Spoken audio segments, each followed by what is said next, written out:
Okay, let's look at this familiar passage in chapter 9, verses 6 and 7. И давайте откроем знакомый всем по рождественским проповедям отрывок 9 глава, 6-7 стих. And read that. И прочитаем его.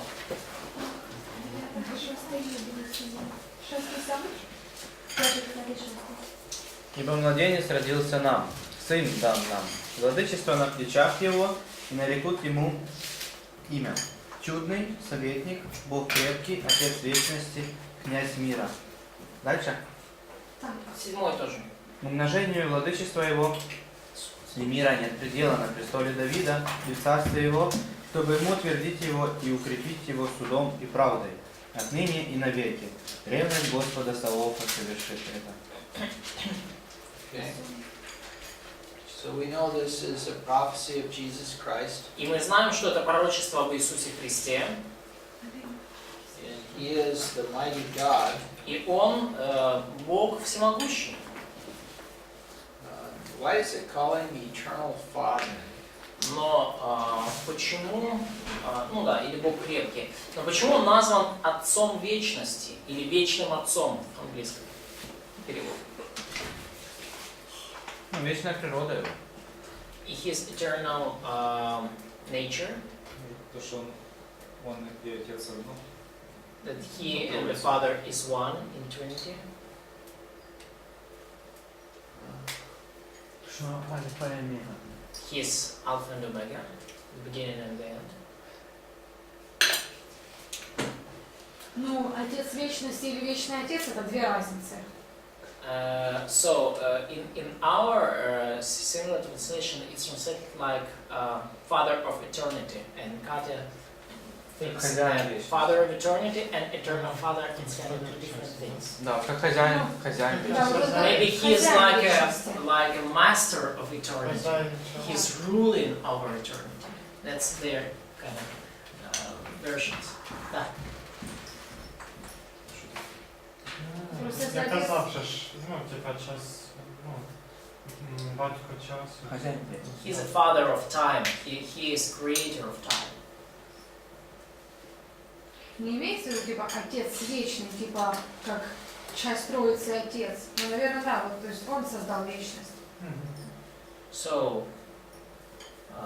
it could be, or it could point on Him as a part of Trinity, or point on Him as a creator of the eternity and time. Okay. So, what is the right answer? And what is the right translation on your opinion? Well, first it says in verse 6, "For a child will be born to us." Ну, и, во-первых, в 6 стихе сказано: «Ибо младенец родился нам». So it's describing the second person of the Trinity. И здесь описывается вторая личность Троицы. So I think he's describing Jesus Christ here, not really to say that he is one, that he is one with God the Father and the Holy Spirit. Я думаю, здесь описывается Иисус, ну, не в том смысле, что Он один с Богом Отцом и Духом Святым. То есть He's still distinct from God the Father. Он все еще, ну, будучи частью Троицы, все же он отличается от Отца, он другая личность. But the way I take this is that his role with us is as a father. Да, но как я это воспринимаю, его по отношению к нам, его роль как Отец. He carries us, he protects us. То есть Он заботится о нас, Он защищает нас. То есть по отношению к нам, людям, Он Отец, Его роль отцовская. You know, we have a picture of him carrying the lamb, the 99, the one was lost, and the 99, he left the 99, went and found the one that was lost. Помните, да, вот эти картинки воскресной школы, да, когда Иисус там несет овечку на руках, вот, там было там 100, одна потерялась, и он оставил 99, пошел за одной, вот, несет на руках. In 7, it says he's going to have a government of peace. В стихе 7 сказано, что сказано про владычество его и мир. Да, умножение владычества его и мира нет предела. And this government, or this kingdom will last forever. И вот это владычество его, да, мирное владычество, оно будет продолжаться вечно, And so, отныне и до века. what's that covenant called? Как называется этот завет? Как, о каком завете здесь речь? А? Благословение. Blessing. Владычество. Давида. А, seed. Давида. Завет Благословение это Новый Завет. Давида. David covenant, yes? Davidic covenant. Давидов завет. And where do you go to, what's the central passage on the Davidic covenant? И какой ключевой отрывок по завету с Давидом? Царство. 2 Samuel. Где? Ну, там картинки где-то. В какой книге, какая глава? Look it up, see if you can find it. Посмотрим, кто сможет найти. Завет с Давидом. Первое царь. Первое царь, проверение 20 глав. Что, хочешь сказать второе? Псалом 7:12. 2 Samuel 7:12. Yeah, okay. Красавчик. That was a promise to David. Это обещание, данное Давидом. Когда же исполнится дни твои, ты почешешь с отцами твоими, то я восставлю против тебя, после тебя, простите, семя твое, которое произойдет от чресла твоих и прочее царство его. Он построит дом имени моему, я отвержу престол царства его навеки. Этот завет, заключенный с Давидом. 2 Царь 7, 12, 13. Ну и ниже тоже.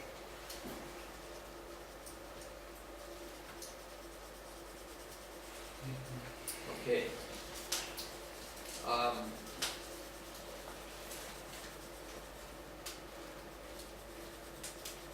Any comments or questions on the rest of chapter 9? А есть ли какие-то комментарии или вопросы по оставшейся части 9 главы? Комментарии или вопросы по 9 главе?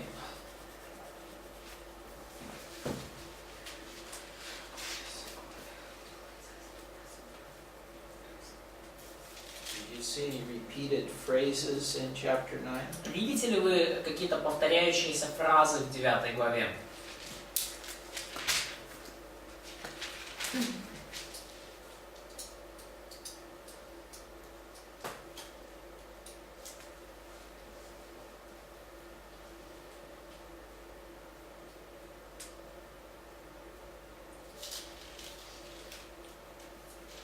Look at verse 12, verse 17, and verse 21. Посмотрите, пожалуйста, на стих 12, 17 и 21. 12, 17, 21. Гнев Wrath и рука простерта. and hand is still upraised. Wrath and upraised hand. Okay.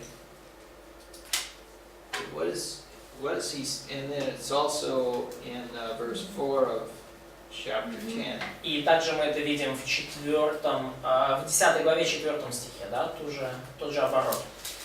So what's Isaiah's point? В чем здесь идея Исаии? На что он указывает? The judgment of God, punishment from God. Неизбежный. The something you cannot stop Okay. or get rid of. How about his hand is still stretched out? Что значит вот рука его все еще простерта, вытянута? Не Наказан. Там не Наказывает. простерто. Рука его еще таки простерта. 10 глава, 4 стих. Ну, вытянута. Что это такое? Еще не под гневом находится. So they still under the wrath of God.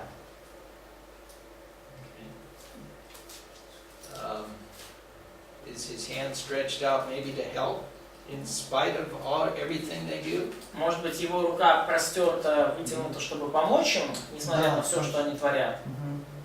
Да, написано. Всё, он типа гневается на них, но все равно еще охраняет. So it's written from the one hand, Yet for all this, his anger is not turned away, and his hand is still raised. And Sasha's point is maybe he had his wrath, he kind of angering them, but he's still going to help them. Grace is still available. Благодать все еще доступна. А у нас там и оно как прибавляет. Связывает, да. Да, это связывает. А Типа в с английском гневом везде идет вместе. ну если бы но было, то да. Гнев не отвратится дальше и сейчас. Ну, so in our translation, the word "and" used, so his anger is not turned away, and his hand is still upraised. So it seems like, So it's the same. yeah, it seems like it's the same, it's synonymous. But you think it's just wrath and grace? I don't know, that's just my opinion. Это мое личное мнение, что здесь речь идет как бы о гневе в пакете с благодатью. А украинский? Тут, если смотреть на контекст, то оно нормально понятно. Ну, So, I could be wrong about that. но я могу здесь ошибаться. It seems like it fits with the context. What fits with the context? Idea of wrath and grace in one Grace, package. yeah. So that's against Samaria, the northern kingdom. И вот это вот против Самарии, да, Северное царство, против Северного царства пророчества. And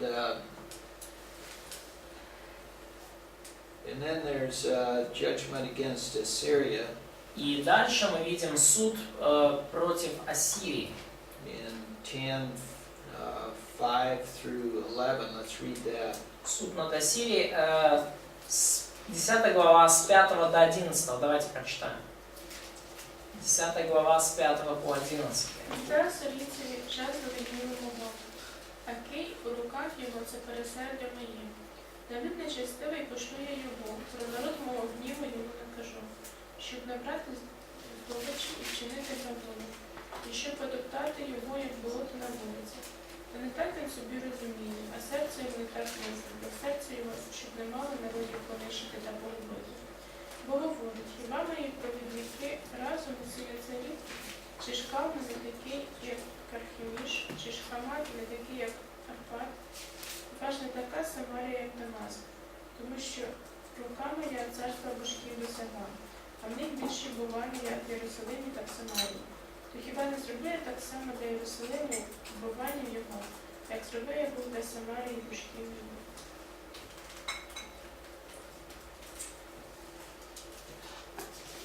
And then read 12. И прочитайте, пожалуйста, 12 стих. І станеться, як доконає весь чин свій Господь на Сіонській горі та в Єрусалимі, то скаже, навіщо я плоди родовитості серця царя Асирійського, а пишноту чорнини печей його. So Assyria was used by God to punish other nations, but Assyria is going to be destroyed in the end. Бог использовал Ассирию для того, чтобы наказать через них другие народы. Но в конце концов и Ассирия также будет Богом наказана и уничтожена. And then read 13 and 14. И прочитайте дальше 13 и 14 стих. Он говорит, силой руки моей и моей мудростью я сделал это, потому что я умен, и переставлю пределы народов, и расхищаю сокровища их, и низвергаю с престолов, как исполин. И рука моя захватила богатство народов, как гнезда. И как забирают оставленные в них яйца, так забрал я всю землю, и никто не пошевелил крылом, не открыл рта и не пискнул. What words do you see repeated a lot there? Какие слова, как вы видите, здесь часто повторяются? Я. Ай. Remember, Andre read you a quote from some of the kings of Assyria? Помните, как, ну, я зачитывал вам перевод, цитаты из ассирийский царь, как писал о себе.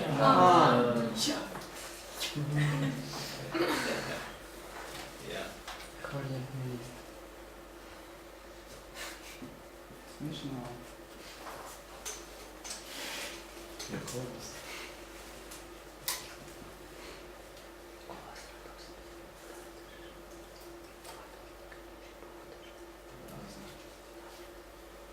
Read 20 through 22.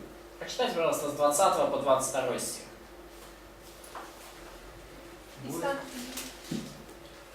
будет в тот день остаток Израиля, спасшийся из дома Иакова, не будет более полагаться на того, кто поразил их, но возложит упование на Господа Святого Израилева чистосердечно. Остаток обратится, остаток Иакова, к Богу сильному. Ибо хотя бы народа у тебя, Израиль, было столько, сколько песка морского, столько остаток его обратится. Истребление определено изобилующей правдой. When does this happen? Когда это случится? В будущем. В будущем. In the future. Так похоже на завет с Авраамом. It looks like the covenant with Abraham. What? It looks like the covenant with Abraham. Abraham, yes. Yeah. How do you know that? А откуда вы это можете видеть? Что? Что это выглядит как завет с Авраамом? Как песка морского.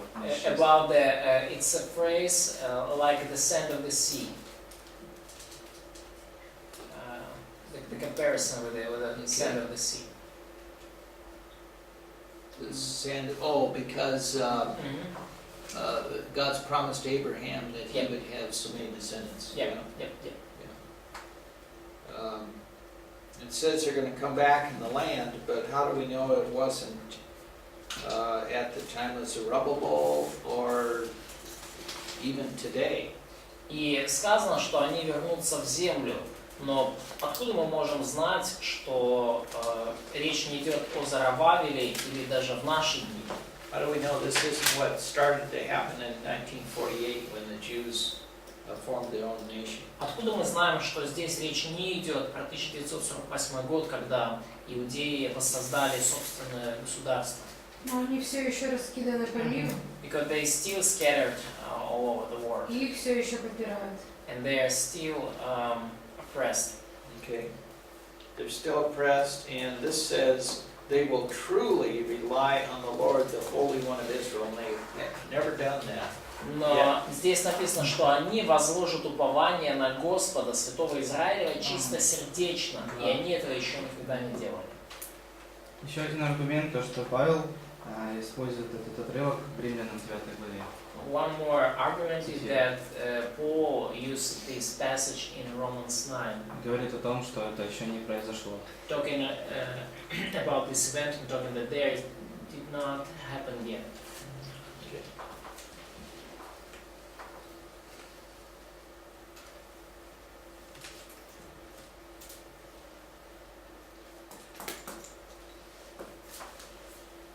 Read 24 and 25.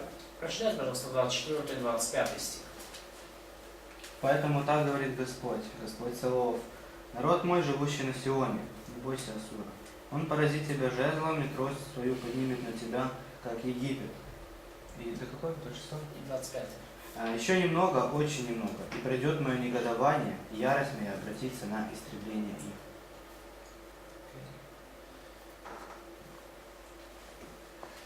Anything else in chapter 10? Что-то еще в 10 главе привлекает ваше внимание?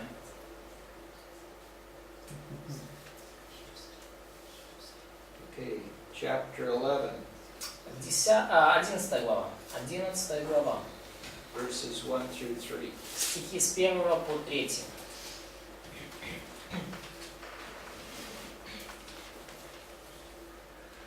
І вийде панчик із пня Ісаївого, і галузка дасть плід із коріння його, і спочине на нім дух Господній, дух мудрості і розуму, дух поради і лицарства, дух пізнання та страху Господнього. Його вподобання страху Господнього, і він не на погляд очей своїх буде судити, і не на послух ушей своїх буде рішати. Okay. Which covenant? О каком завете идет речь здесь? Давида. Davidic covenant. Okay, good. Да. Хорошо.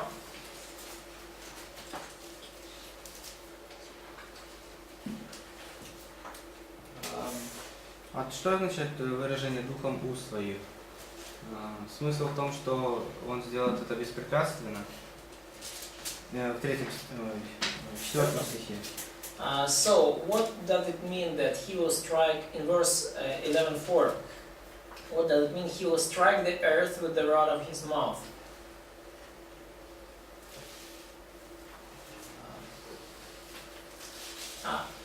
Ну, смысл в том, что это... In the Russian translation it's not clear because Духом was, and with the breath of his lips he will slay the wicked. Yeah, the rod of his mouth and the breath of his lips. So, what does it mean? Okay. Let's read 4 through 9. Прочитаем с 4 по 9 стих. И он будет судить бедных по правде, и дела страдальцев земли решать поистине. И жезлом уст своих поразит землю, и духом уст своих убьет нечестивого. И будет припоясанием чресла его правда, и припоясанием бедер его истина. Тогда волк будет жить вместе с ягненком, и барс будет лежать вместе с козленком, и теленок, и молодой лев, и волк будут вместе, и малое дитя будет водить их. И корова будет пастись с медведицей, и детеныши их будут лежать вместе, и лев, как вол, будет есть солому. И младенец будет играть на рой аспида, а дитя протянет руку свою к гнезду змеи. Не будут делать зла и вреда на всей святой горе моей, ибо земля будет наполнена ведением Господа, как воды наполняют море. И будет в тот день корню Иисееву, который станет как... So, it's clear that Isaiah is talking about a future time here. И очевидно здесь, что Исаия говорит о будущих временах. And go to Revelation 19. И открой, пожалуйста, Откровение 19 главу. Да, это еще Откровение. 14 through 16. С 14 по 16 стих. Почитать? Да. Ага. И воинство небесное следовали за ним на конях белых, облеченные в бесон, белый и чистый. Из уст же его исходит острый меч, чтобы им поражать народы. Он пасет их жезлом железным, он топчет человека ярости и гнева Бога Вседержителя. На одежде на бедре его написано имя, Царь царей и Господь господствующий. Okay, so we see here from his mouth comes a sharp sword. То есть мы видим, что из уст его исходит меч. And he will rule with a rod of iron. И что он будет пасти их жезлом железным. So he's, he says it and it's done. He rules and he judges and he fights with the sword of his mouth. Он говорит, и это делается. Он правит, он сражается словами своих уст.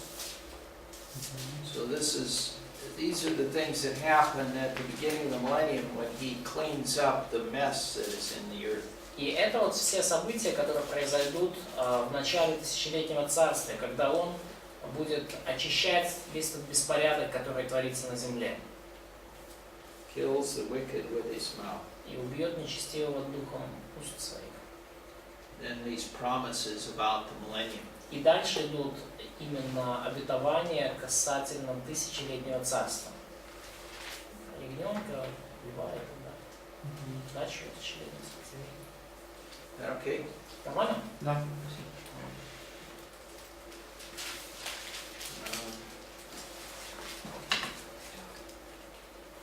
Well, we might as well read the rest of that chapter. Let's read the rest of it, 10 through 16. Ну, я думаю, что стоит прочитать и остаток главы. Давайте с 10 по 16 стих прочитаем. И будет в тот день корню Исееву, который станет как знамя для народов. Обратятся язычники, и покой его будет слава. И будет в тот день Господь снова прострет руку свою, чтобы возвратить себе остаток народа своего, какой останется у Ассура и в Египте, и в Патросе, и в Куса, и в Елама, и в Синааре, и в Емафе, и на островах моря. И поднимет знамя язычникам, и соберет изгнанников Израиля, и рассеянных иудеев созовет от 4 концов земли. И прекратится зависть Ефрема, и враждующие против Иуды будут истреблены. Ефрем не будет завидовать Иуде, Иуда не будет притеснять Ефрема. И полетят на плечи филистимлян к западу, ограбят всех детей Востока. На Эдома и Моава наложит руку свою, и дети Амона будут отданы им.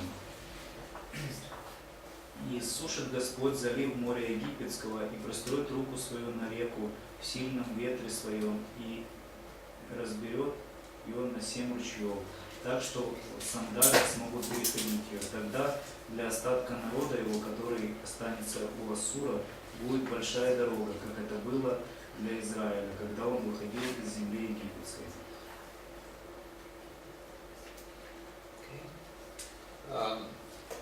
In 10, you all understand the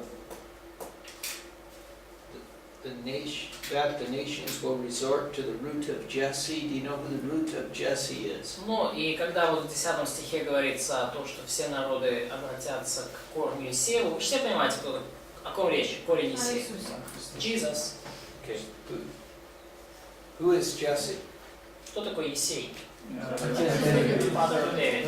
Okay, good. Yeah, good.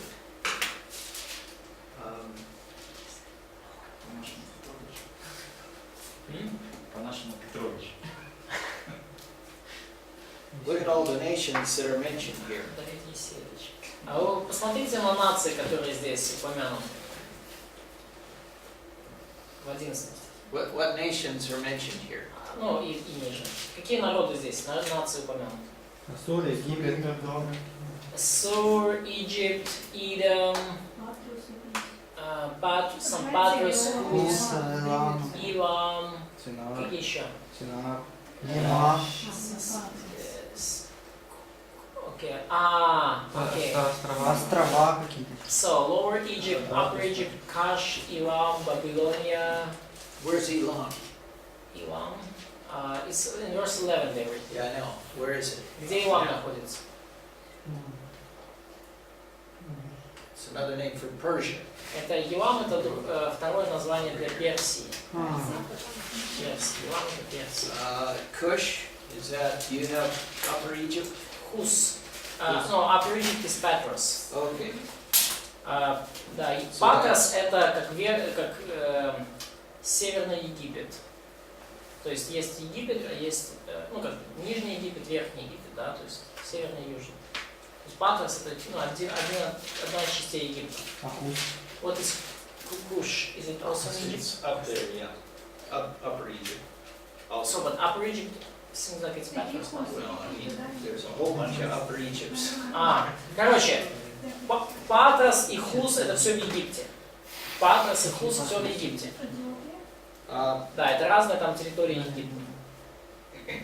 Look at 11. From the islands of the sea. What are the islands of the sea? И сказано здесь в 11 стихе об островах моря. Что это за острова моря?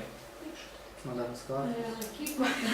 Like Crete, Cyprus.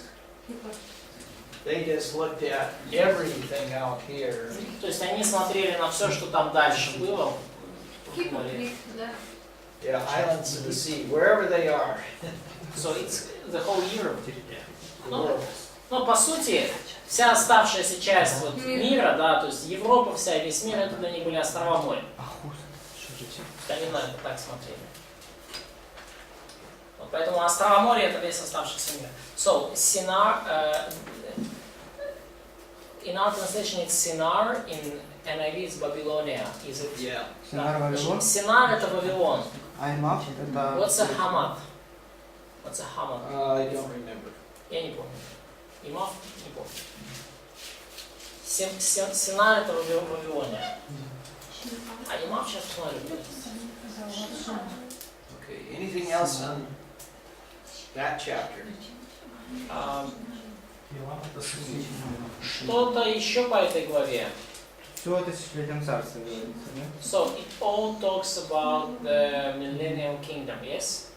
It all is going to take place. That's all going to take place during the Кроме millennium. первых трех стихов. Except the first 3 verses. Yeah. Да.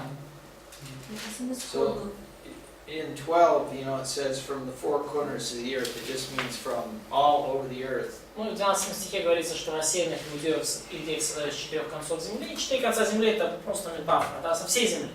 So he lists all kinds of nations, and then he just says from all over. То есть сначала перечисляются самые разные нации, а потом говорит просто отовсюду призовет иудеев.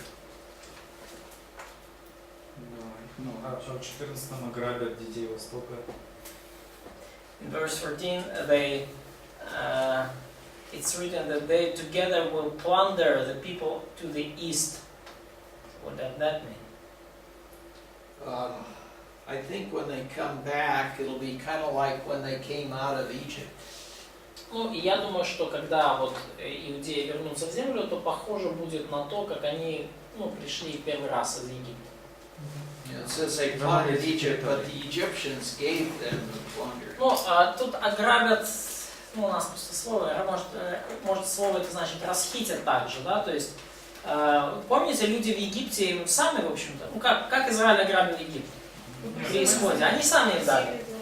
Они сами им дали золото в день их выхода, да, сережки, все, забирается. And you wonder what will happen to all the wealth of the unbelievers. И, вы можете подумать, а что же случится с богатствами всех неверующих, которые будут на земле, в конце тысячелетней скорби? There are no, the unbelievers are all removed from the earth at the beginning of the millennium. То есть все неверующие из земли в начале тысячелетнего царства уже удалены. Maybe that's some of the plunder here they're talking about. И вот может быть именно вот в этом смысле ограбят, да, или расхитят. То есть они возьмут евреи в земле богатство неверующих людей, которых уже... I don't know for sure. Я не знаю точно. В притчах даже написано, что богатство нечестивого потом праведнику достанется. It's written in Proverbs that wealth of wicked in the end will come to the righteous. It's written where? In Proverbs. Proverbs? Oh, okay. It's not literal. All right. Anything on chapter 12? Хорошо, что-то по 10 главе еще. Вопросы? Что стих? Глава. So, now we're gonna... Да, в 11 главе, прошу прощения. Что-то еще привлекает внимание ваше? Что вы хотите спросить или прокомментировать? Давайте дальше. Maybe let's go ahead forward. Андрій, Ямав, це поблизу Сирії, да? Ямав, я смотрю сейчас в словаре, это город и земля являлись северной границей Ханаана, которую Соломон и позже Рамам присоединили к своему царству. Ну, вы можете еще посмотреть на картах, но похоже, что это вот где-то вот здесь вот. Ну, это просто по словарю. Okay. 13. 13 глава. 13, not 12, but 13. We've been in 11. Yeah. And I said, are there any comments or questions on 12? Я прошу прощения, я неправильно перевел. В 12 главе, коротенько, есть какие-то комментарии, вопросы?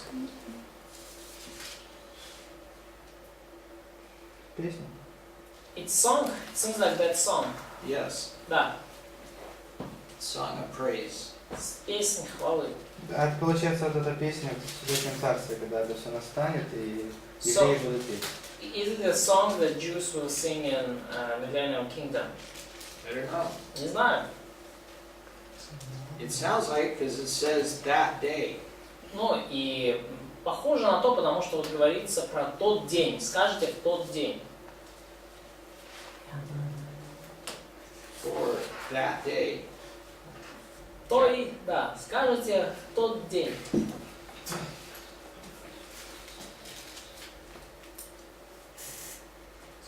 Sounds like it'll be sung during the millennium. И звучит так, как будто это вот будет действительно в тысячелетнем царстве. Okay, 13. Так, 13 глава. 13 is against Babylon. И 13 глава это пророчество против Вавилона. Who is Babylon under control of when Isaiah lived? Под чьим контролем находится Вавилон в дни жизни Исаии? Под чьим контролем? Assyria. Да. Ассирийцы держат их за жабры. Да? It's under the control of Assyria. Вавилон находится под контролем Ассирии. But a few years after Isaiah, Babylon would gain power, join up with the Medes, and they would defeat Assyria. Но буквально через несколько лет после Исаии Вавилон усилит свое могущество, они объединятся с медийцами и ассирийцев, повергнут. Now, there are references to that day in this chapter.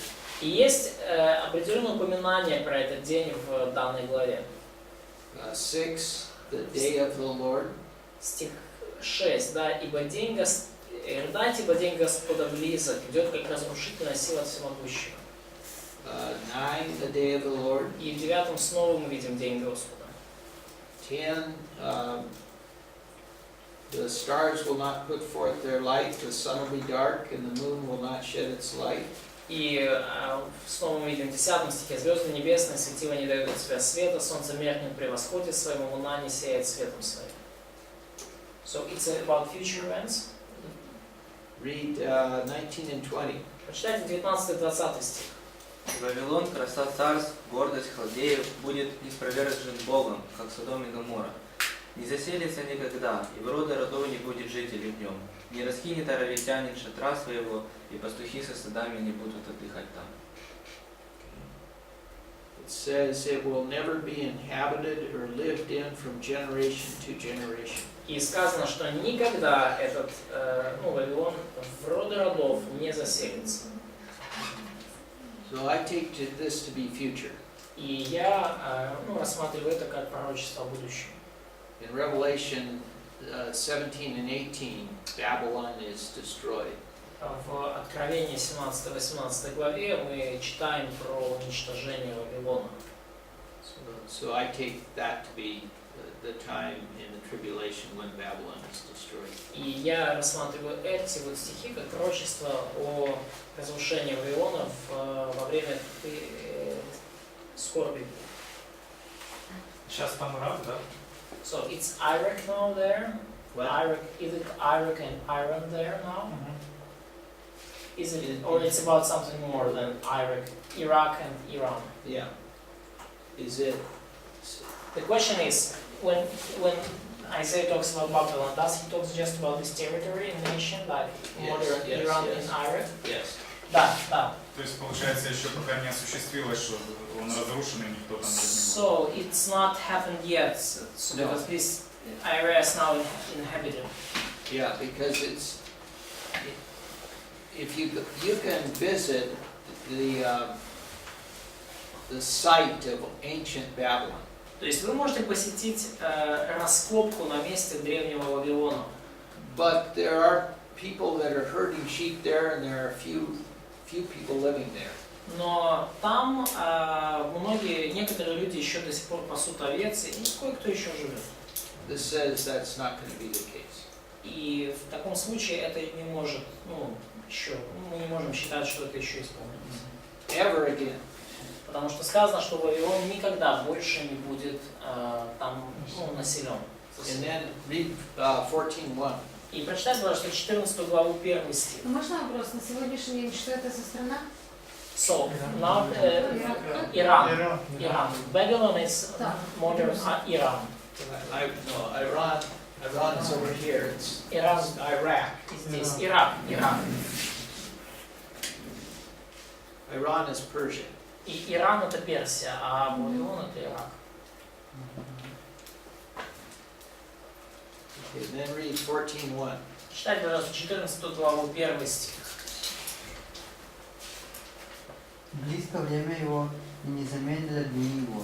Ибо помилует Господь Иакова, и снова возлюбит Израиля, и поселит их на земле их, и присоединятся к ним иноземцы, и прилепятся к дому Иакова. Okay, read 2 and 3. Прочитайте, пожалуйста, 2 и 3. И возьмут их народы и приведут на место их, и дом Израиля усвоит их себе на земле Господней рабами и рабынями. И возьмет в плен пленивших его, и будет господствовать над угнетателями своими. И будет в тот день, когда Господь устроит тебя от скорби твоей, и от страха, и от тяжкого рабства, которому ты порабощен был. So after Babylon is destroyed, then Israel will be in their land.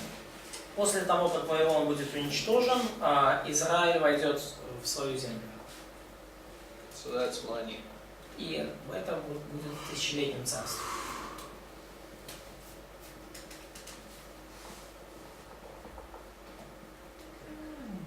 Uh, 14. Стих, Rest of 14. остаток 14 главы. Какие у вас есть? About 12 through 14. Как насчет 12-14 стиха, 14 главы? С 12 по 14. О, it's about Satan. Не пахнет. Это как двойное. И про Вавилон, и про It's double prophecy. It's about, В общем, both да. about Babylon and Satan. Well, it's certainly about Babylon because verse 4 says it's about Babylon. Ну, это определенно про Вавилон, потому что в 4 стихе сказано, что это про Вавилон. Ты произнесешь победную песню царя Вавилонского. How do you know it talks about Satan? Но как вы можете, почему вы можете сказать, что здесь говорится о сатане? 12 упал с неба. Chapter 12, that it says that he fell from the heaven. Son of the dawn. Ангелологию учили. Ангелологию. We get through the course of angelology already.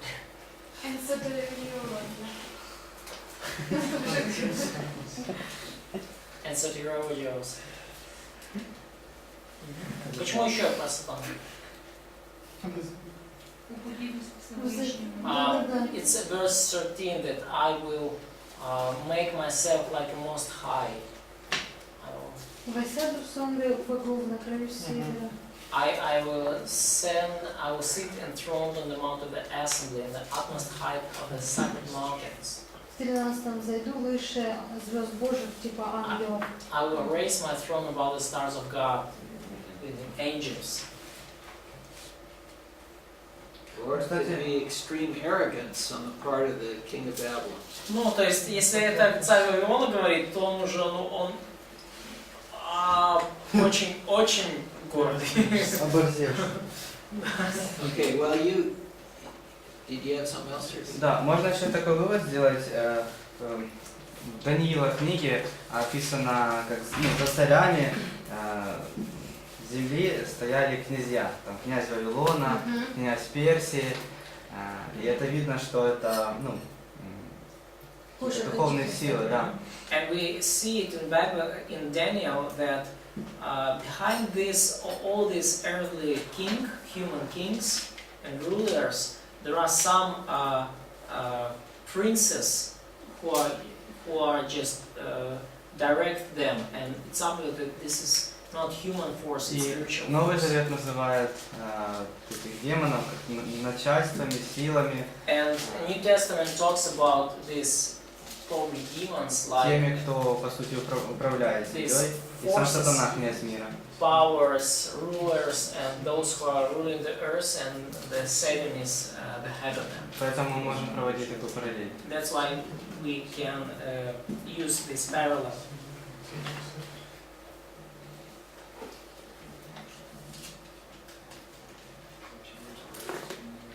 Я правильно сказал? Did Sergey said right thing? Yeah. Да. This is a difficult passage. Отрывок-то трудный на самом деле. So where is the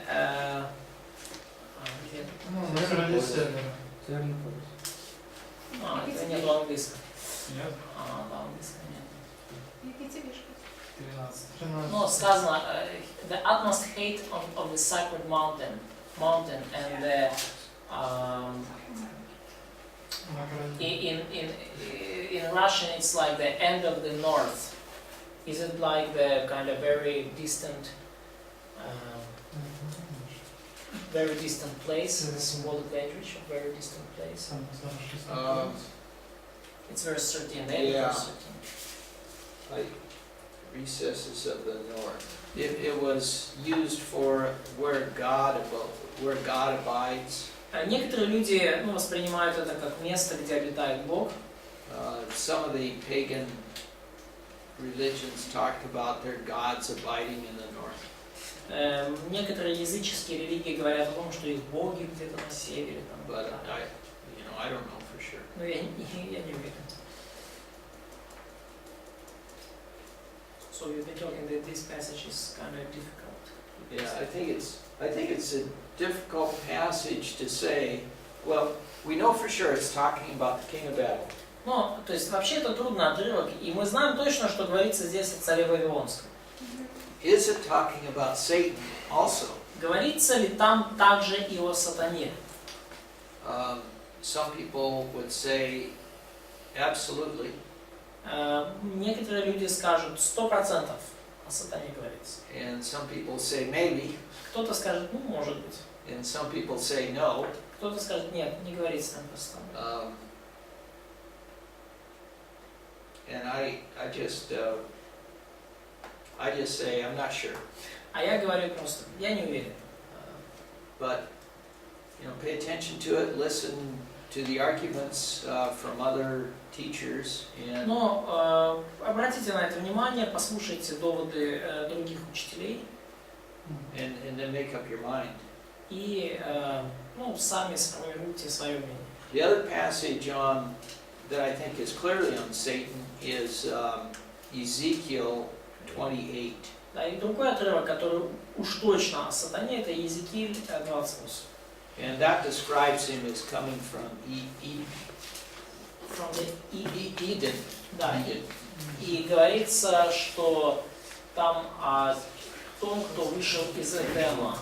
And I don't know anybody that was there other than God, Adam and Eve, and Satan. Я не знаю никого, кто... Да, ты находился в Эдеме, в саду Божьем. Я не знаю никого, кто был в Эдеме, кроме Адама, Евы, Бога и сатаны. But anyway, we'll look at that when we get to Ezekiel. Но так или иначе мы еще до этого доберемся, когда будем проходить книгу Иезекииля. Okay. You see why it's important to understand the geography if you're reading something like Isaiah? Понимаете ли вы теперь, почему важно понимать географию, читая книги, подобные Исаии? Almost every chapter talks about these countries. Потому что почти в каждой главе говорится об этих странах. So if you don't understand where they are, the history is just as И если вы confusing. не понимаете, где эти страны находятся, то вся эта история просто она вас только сбивает с толку. Okay, let's have lunch.